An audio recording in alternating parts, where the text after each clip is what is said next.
Yeah, this is Baruch here at the Tikkun Elevator Kollel, and I'm inviting you to join me with this exploration of the Zohar and Parshas VAERAH.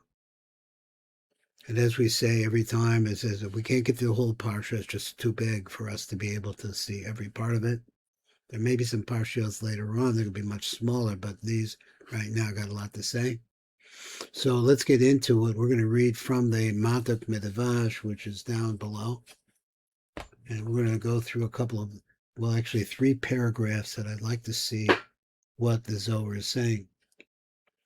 So the Zohar quotes this pasuk, "V'yidaber Moshe Cain el bnei Yisrael," and Moshe spoke thus to the children of Israel. Below Shomer al Moshe Chemekotzer Ruach, because of what they call the short Ruach. Going to play with that word a little bit. That Shomer as Moshe, so therefore they didn't listen to Moshe because they were short of, it sounds like breath. So they asked him about Mamekotzer Ruach. So the Zohar asks, what does it mean? Says Rabbi Yehuda, Rabbi Yehuda, Haven the Fishi.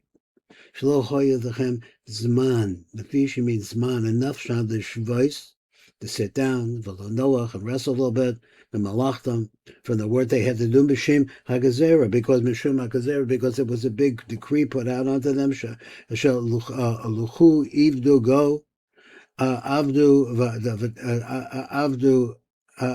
do your work. V'tevin lo yunosa lechem v'tochen levenim titnu. So he says, translation, V'tevin lo yunosa lechem, I'm not going to give you any straw to make the bricks with. V'tochen levenim, and so the count of the bricks that you have to do, you still have to keep to the same, to 10. V'lo hava dekite ruach. But they weren't able to gather of lahashiv rucham and the shemas, and they couldn't get their breath together. This what means is pshat. They didn't have time to do it. They were running and running and running and beaten and so on and so forth. Lahaktis haneshima ba'omek libam, to ever bring that breath. I'm not sure exactly why he said neshima, but he said that breath ba'omek libam, into the depth of their heart. In order to cool down the heat that they were under, the pressure. Rabbi Shimon, so Rabbi Shimon says, like Masha Kasa Bekotza Ruach. Now Rabbi Shimon steps into this. This, I guess the first part was an idea to say, what do we mean when we say Bekotza Ruach? We got an answer. That they didn't have time to digest anything. Pirusho da'ad lo nafik yovlo. So he said, what does this mean? So we have to see what does Yovlo mean here. That obviously means a Yovel. Shadayim lo niftach makor achiras, because still the fountain of freedom had not opened up yet. Where does it come from? It comes from Bina. Shehi soda Yovel, which is the secret of Yovel. Yovel is the place where all the bounty is stored. Lemehevet lon lefi shechakadesh l'seis lechem shvis, in order to give them a place to rest. V'cheros, and a place of freedom. V'lhashbia as a geula, and to then start flowing out the light of God into the geula. V'zeshakasa bekotza ruach, and that's what it means when he said they were kotza ruach. They were short of breath. Bekotza koach, they were missing the power that comes from Bina. Shehi sod ruach Elokim chaya, which is the secret of the ruach of Elokim, of the living God, so to speak. V'od. V'ruach basra adlo shaltach of the me'eben nimoseh. So v'ruach ha'achron. So then there's also, though, another ruach. What besides the ruach? The ruach of Bina was not open yet. Shehu ha'malchus, which is malchus, because malchus is that aspect that our relationship to the Shechinah, which is mashpia to us. Shehi mida achrona. She is the final mida. Everything flows into malchus. Lo shalta adayim, she still doesn't have control. La'asos v'laharos as guvurosachot, in order to show, to display and show her tremendous powers of gevura. Shehema eser makos, which is the 10 makos from which the Egyptians were smitten. Then in this havacha ako derucha. So this is really the squeezing of the ruach. The mafarish of Baman ihu mi hoya bekotzer ruach. So who is it that was this short? They had this shortened breath, or this shortened spirit. V'amer ruach basra deka amra. We're talking about the final ruach. What ruach is that? He hamalchus. Shehi mida acharona kamosha amarno, because she is the final mida, as we said. He chosaka v'yochel batzar, because she. They have to think about this, and sometimes when you're really feeling down, thinking about your attachment to the Shekhinah. She's very much aware of your predicament, of how you got into this situation. You have to pray for your mind to become more expanded, to see how it is that the Shekhinah, because everything that the Shekhinah does is for good. So how is it that you're seeing it bad and the Shekhinah is trying to do something good? To open your mind. Ki because the Shekhinah, as it was possible to say, was deeply involved in the pain, the suffering, the ultimate pain of the Jewish people. Let's go on a little bit more and let's see some more of the Zohar together with the explanation of the Matok Midrash. Because the pasuk goes on to say that the Jewish people are not going to listen to me. If the Jewish people won't listen to me, how will Paro listen to me? And then he says this strange word. Now, Arel refers to a person who's not circumcised.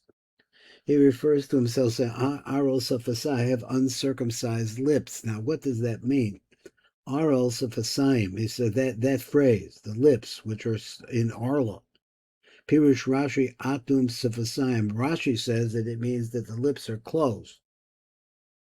A Maksha, and then we ask this question, My Va'ani Aral Safasayim. So what does it mean that I am Aral Safasayim?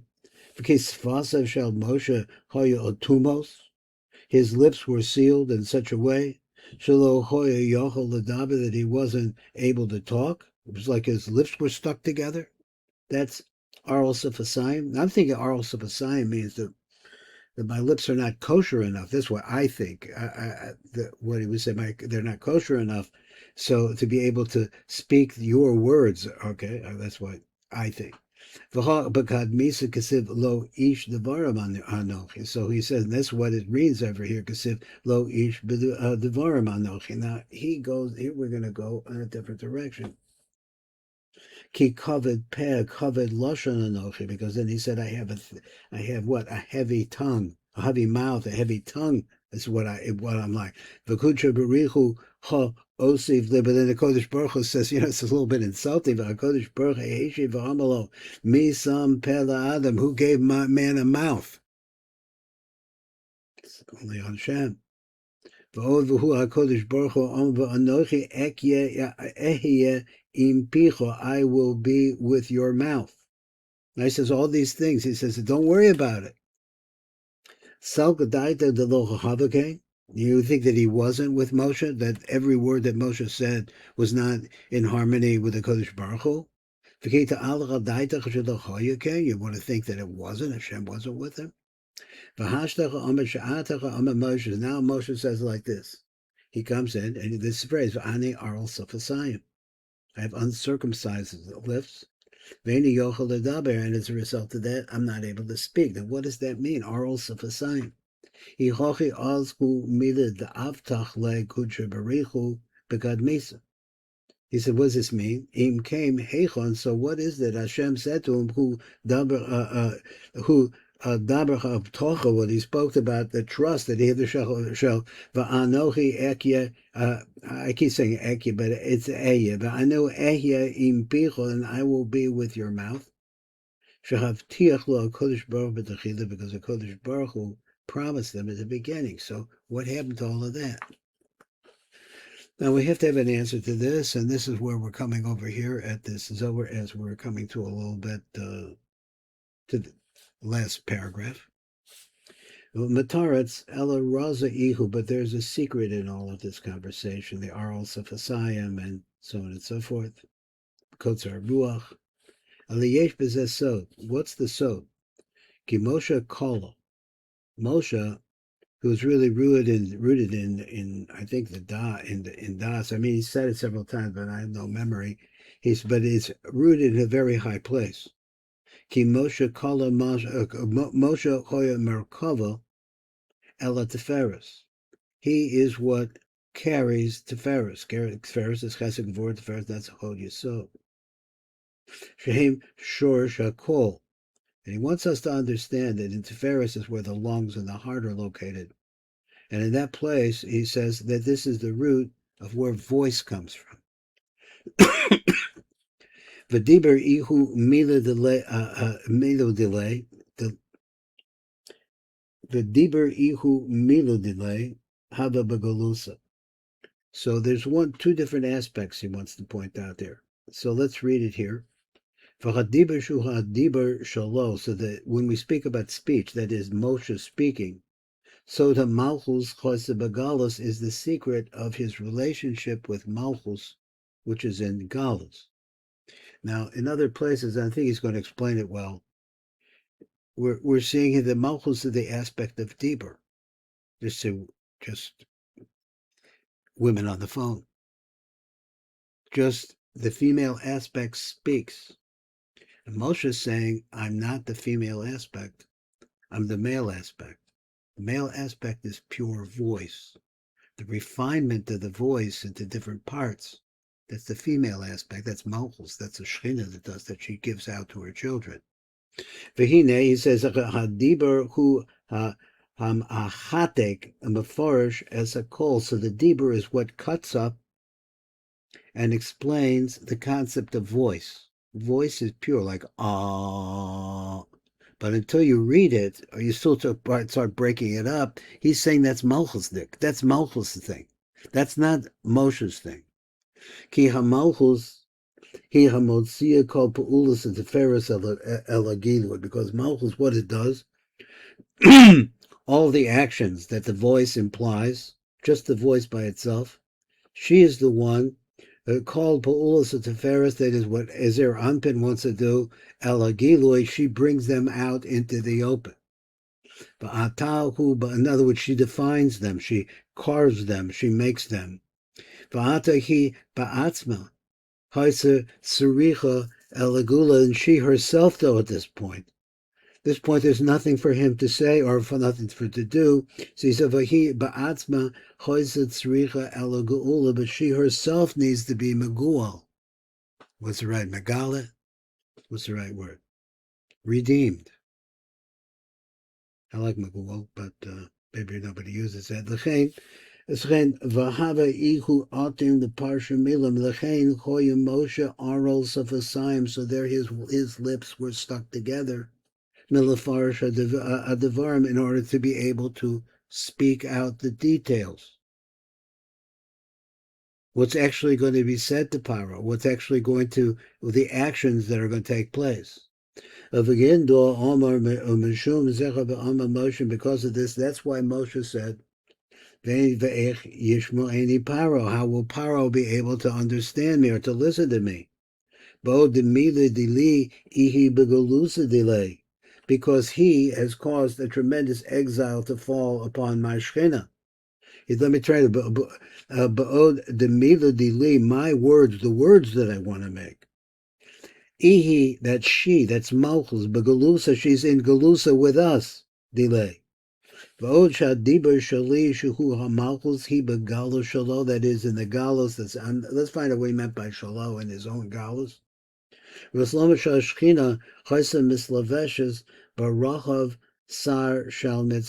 let's go through this again. First of all, he says the Sar, which means the main connection to the Ein Sof Baruch Hu that makes all the nations and all the attributes, all the atmospheres, all the everything of a nation goes through a malach called a sar, which is like the prince of it. But it's the main channel. It's the root channel. That's more like it. And the name of the sar there is called Rahav, Sar Shal Mitzrayim. He's the prince of Mitzrayim. In other words, the head of the channel that brings the Shef of the Ein Sof Baruch Hu into the character of the Mitzrayim. And then he sat there and he was quiet. And she, this is the Malchus he's talking about. She was Yosheves sitting, and she was quiet. She's not able to show her powers. He said the whole leis limila, because he doesn't have words. Moshe is just voice. Moshe hare ein li koyach hadibur. Ha anakala mila gara di'ihu begalusa. Za'ani rak bechinas kol. Moshe says, I'm the concept of something preliminary to dibur. The panimi to dibur. That without me there's no dibur, but without a dibur, what am I? So he says, Ani rak bechinas kol. I'm only a voice. Malchus he saw the dibur, but Malchus, which is actually the speaker, nigra v'nechasra v'menu has been dragged down and is missing from me. He begalus, because she is in galus. V'chadash shatav kucher berichu la'achron ba'adei, and so this is the reason why Kodesh Baruch Hu brought Aaron to be with him. Now, so the Valkain, the Matok writes, where are we here? Valkain, Shitaf HaKodesh Baruch Hu, the Kodesh Baruch Hu joined together with Moshe in a partnership. He joined together with him Aaron, Imo, Moshe Kasav Aaron Achicho, that Aaron, your brother, Yeh Neviacho, he will be your Navi. Now, in other words, what does the Navi mean? Because he's not from your Bechina. Your Bechina is the Bechina. So this goes into a lot of Ari here. So he says, what is Moshe? So we said that Moshe was the Bechina of Das. Choya Bechinas Acheres, B'diburu lo Choya Begalos. That Aaron was another aspect altogether. He was, I'm not sure what he means. I would like to hear more about it, but we're out of time really for this year. And his words were not in exile. In other words, he could talk. Now, he's not telling me here, I think I'd like to hear it. Where is Aaron holding? And he says,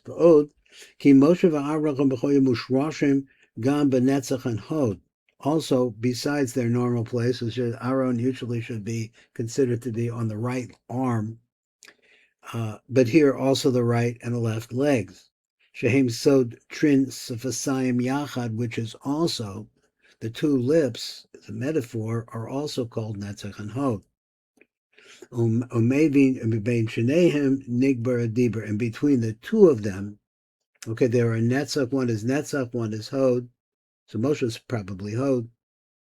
Shehem Sod Trin Sefasayim Yachad, Bein Shenehem Nigbar Adibur, and between the two of them, words can be spoken. This is Baruch Fleischman. That's the ZOHAR PARSHAT VAERAH. This is the 5th day of the week.